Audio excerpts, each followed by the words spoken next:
меѓународната мрежа што го најавува своето здружено делување.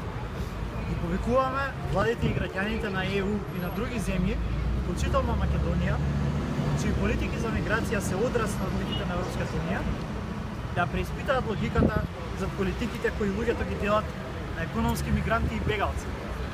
Таа категоризација ги игнорира различните форми на насилство што виреат од услови на се поголема експлоатација на трудот и милитаризација во рамките на еден глобален економски и политички систем. Тоа е логика која ги представува бегалците како жртви што се движат под присила, а економските мигранти како слободни чинители чија одлука за движење е донесена доброволно и со цел да се оствари економска добивка, а не под присила од надворешната сила. Денес потсетуваме на обезпоседувањето што се случува во Западна Сахара од мароканските власти, за да се расчисти простор за странски инвеститори од Европа.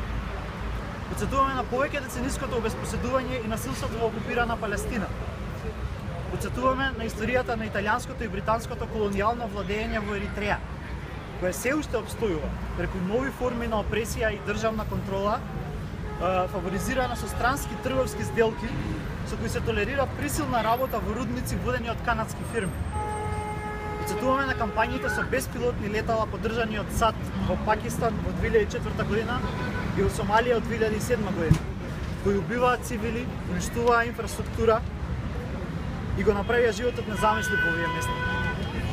Токму овие се неколку од земјите од каде доаѓаат голем дел од луѓето на кои им се забранува движењето и транзит на границите на Европската унија. Дали тие се економски мигранти?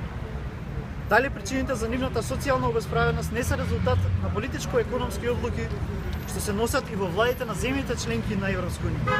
Дали Македонија, земја со долга емигрантска историја, треба да продолжи некритички да ја прифаќа политиката на Европската унија? Се додека гласно не ги поставиме овие прашања и се додека ЕУ и земјите на нејзината периферија не ја сменат логиката со која се исклучуваат причините за социјална обесправеност на луѓето во движење денес, бројката ќе продолжи да се зголемува, а неправдата ќе опстане. Тоа е вистинскиот проблем. Прогласувањето на водрена состојба, отворањето на границите и дополнителните воени напади не се одржливо решение. Тие се само удирање по самарот, маскирање на последиците. Затоа го одбележуваме овој ден и се придружуваме на меѓународната мрежа здружена околу повикот за проглас на состојба на солидарност.